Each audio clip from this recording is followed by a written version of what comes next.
Freeport is the fishing capital of the world. It's just the way it is. It's always been. And for Long Islanders awaiting the fall fishing season, it could just as well be the center of the world. Just talk to any of the fishermen hanging out at Freeport Bait and Tackle.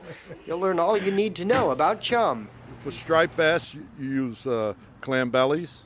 You put a chum pot down. Locals say with many species migrating in October, it's a good time to go after bluefish, weakfish, or bass around the inlets.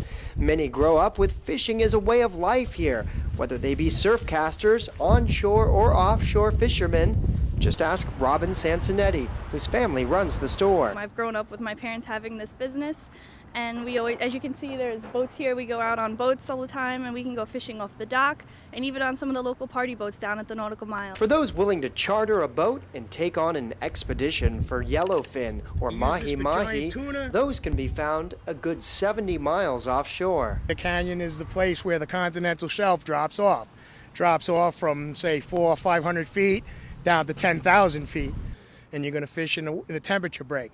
Temperature break is where the warm water meets the cold water, which produces bait fish, which causes the game fish to come in and feed. Fishermen are optimistic this year, though so much depends on the weather, especially the wind. And as the weather picks up, naturally the waves are larger and you get bounced around, and it's not conducive to fishing.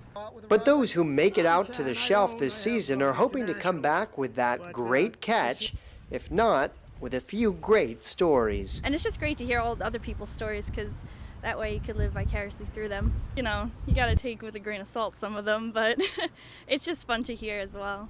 In Freeport, Jeremy Lee, FiOS 1 News.